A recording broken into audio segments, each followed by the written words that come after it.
Une fois votre VS Code installé, vous atterrirez sur une page comme celle-ci. Alors, pour la première chose que vous ferez, vous viendrez sur cet onglet à gauche de votre écran, vous cliquez dessus et sur la barre de recherche, vous tapez Live Server. Voilà. Vous cliquez dessus et vous venez ici, vous l'installez. En vrai, le Live Server vous permet tout simplement de vous créer un serveur local pour pouvoir voir.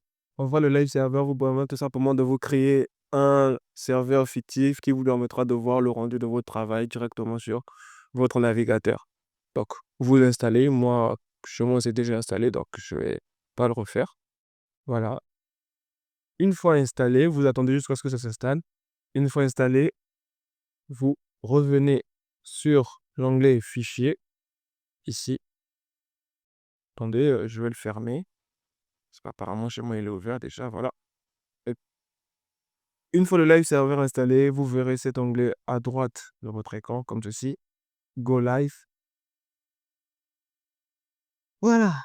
Donc, pour... voilà. Après avoir installé votre live server, vous venez sur votre bureau. Bien évidemment, moi, je me suis déjà créé un projet. Alors, je vais enlever ça comme ça. Ça aussi, OK.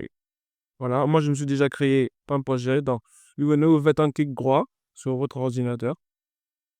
Vous faites un clic droit, puis, voilà, vous faites un clic droit, vous venez sur Nouveau. Vous venez sur Nouveau dossier, vous créez un nouveau dossier. Créez un nouveau dossier comme ceci. On va dire, on va faire tuto HTML. Tuto HTML comme ceci. Puis, vous prenez le dossier que vous venez de créer. Puis, vous prenez le dossier que vous venez de créer. Vous le glissez dans votre Visual Studio Code comme ceci. Vous le glissez tout simplement ici, comme ça.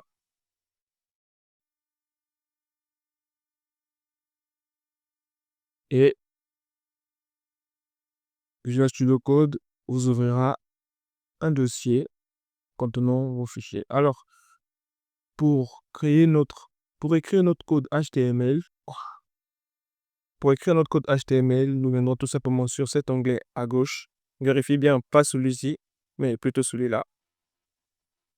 On va créer un dossier un fichier index.html. Voilà. Vérifiez de toujours bien mettre l'extension .html, ce qui permet de dire à l'éditeur de code que le code que vous insérez dans cette feuille sera du HTML. Donc, pour commencer à coder, vous avez juste à taper le raccourci doc, entrée, et il vous sort structure d'un code HTML.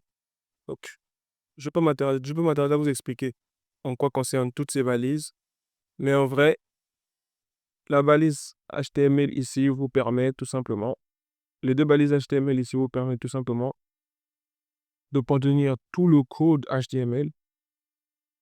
Vous venez ici, vous changez la langue. Comme je suis francophone, alors je vais mettre en français. Ici, c'est tout simplement la langue sur laquelle sera codé votre site. Comme moi, je vais coder en français, donc je mets FR. Et là, vous changerez le nom. Vous mettrez ce que vous voulez, hein. Moi, je mets tuto HTML. C'est tout simplement le nom de votre site. Et quand j'enregistre, je viens ici, hein, là, à droite, je clique pour lancer mon serveur. Il prend le temps de lancer. Voilà, il a lancé. Voilà, qui charge sur mon navigateur. Voilà. La page elle est encore vierge parce qu'on n'a encore rien fait dessus. Mais vous voyez déjà que le titre du document qu'on avait mis dans la balise title apparaît juste ici. Donc, je vais réduire les deux.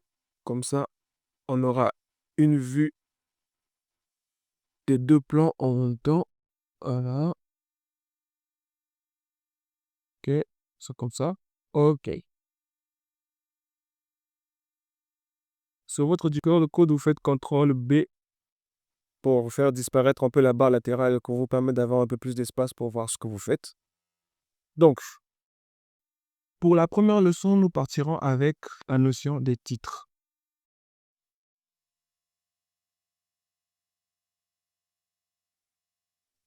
OK. En HTML, les titres d'une page sont représentés par des balises H. Et comme vous le remarquez, nous avons plusieurs balises H partant de 1 à 6. Donc, H1, c'est premier cours HTML. Et j'enregistre.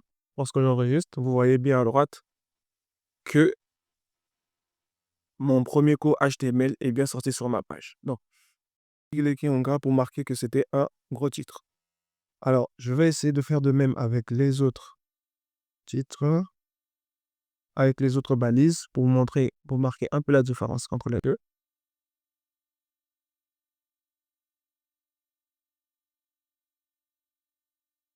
Voilà. OK. H6. Bien. Nous remarquons que nous avons un H2, mon premier cours HTML, un H3, H4, H5, H6. Mais d'un côté à droite, là, on remarque que plus on avance dans les chiffres, plus le titre devient de plus en plus petit. Ce qui signifie que le H1 est plus gros que le H2, qui est plus gros que le H3, et ainsi de suite.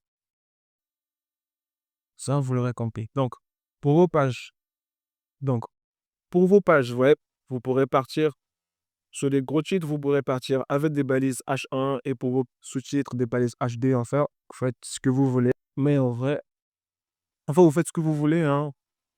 Le but, c'est de vous montrer à quoi servent les titres et à quoi servent les genres de balises. Alors, puis, nous avons les paragraphes.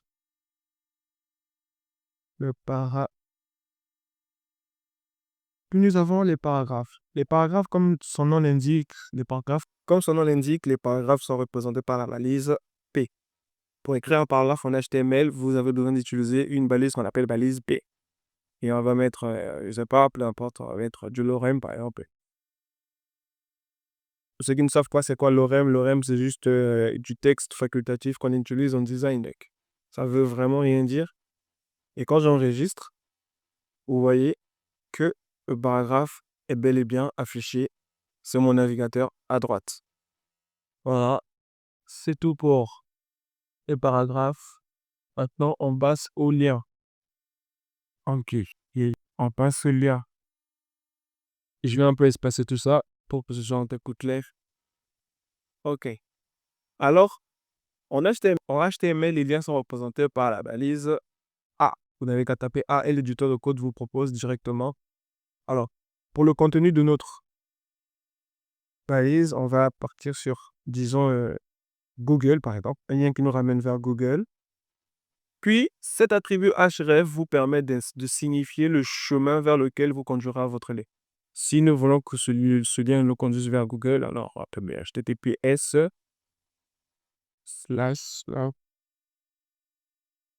www.google.com.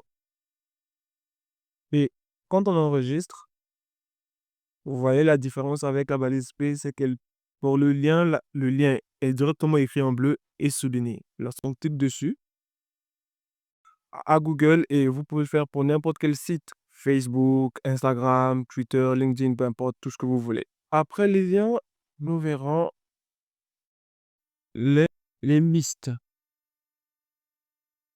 Alors les listes, comme vous le savez, c'est juste des suites de données. C'est juste une suite qui contient des données, hein. Donc, en HTML, nous avons deux types de listes. Première, les listes ordonnées. Listes ordonnées sont représentées par la balise OL, pour dire order list. À l'intérieur d'une liste, vous ajoutez une balise LI pour ajouter les éléments. Donc, on va dire HTML ici par exemple. CSS, Java, JavaScript. Puis, enregistre. Vous voyez que notre liste est bel et bien affichée et numérotée suivant chacun un rang bien précis. Alors, pour les deuxièmes listes, nous avons ce qu'on appelle les listes non ordonnées. Les listes non ordonnées. En vrai, même si cela vous paraît un peu compliqué, le plus important, c'est toujours de pratiquer au maximum pour pouvoir avoir l'habitude et parfaire encore ses connaissances. Alors, pour les listes non ordonnées, nous allons partir sur la balise UL pour dire un order list. En tout cas, il faut toujours vous familiariser avec l'anglais, hein, c'est toujours très important parce que, en tout cas, toutes les balises sont toujours en anglais. Ici aussi, vous ajoutez les balises LI. Et c'est à titre obligatoire, lorsque vous faites une liste, de toujours ajouter des balises LI. Si aussi, on va partir sur HTML, CSS, JavaScript. Voilà. Oh non, attendez. Bien. Quelle est donc la différence entre une liste ordonnée et une liste non ordonnée? Vous remarquerez que pour les listes ordonnées, nous avons une suite de numérotation par rapport à chaque élément. Mais pour les listes non ordonnées, il n'y a aucune numérotation. Les listes non ordonnées sont juste représentées par ces petits points.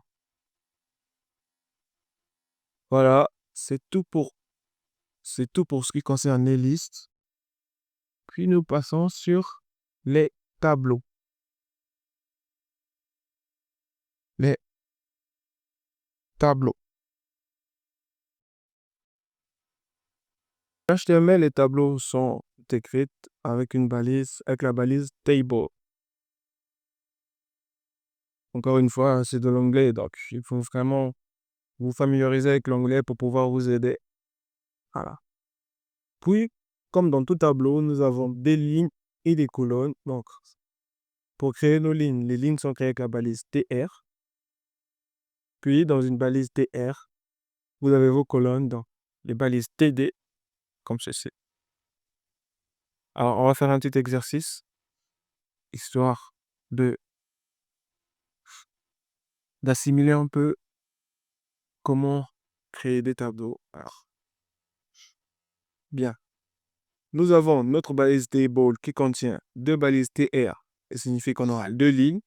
Puis sur chacune des lignes, nous aurons deux colonnes, comme ceci.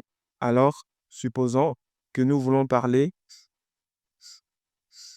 supposons qu'ici, nous mettons des tomates, par exemple. Bon, tomates. Ici, nous mettons, je sais pas, des aubergines. Je sais pas, hein, c'est comme ça. Ici, carottes. Puis ici, banane. Voilà. On enregistre. Vous voyez que nous avons deux lignes. Et les deux lignes ont chacune une colonne, deux colonnes. Une colonne, deux lignes. Donc, une ligne ici, une ligne là. Et les deux lignes ont une colonne pour les tomates, une colonne pour les aubergines, une colonne pour les carottes et une colonne pour les bananes. En vrai, le but ici, c'est on ne pourra pas pouvoir toutes les balises parce qu'il y en a tellement, il y en a énormément. Je mettrai le lien vers mon groupe WhatsApp en description. Je vous prie vivement de l'intégrer parce que je publie tout le temps. Ne vous en faites pas si certaines notions de ce cours vous paraissent un peu floues.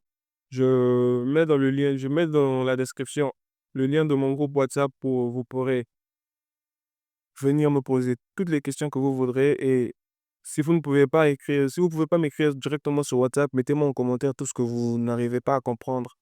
Tout ce que vous n'arrivez pas à comprendre clairement et je ferai une vidéo bien détaillée là-dessus pour vous aider à mieux comprendre.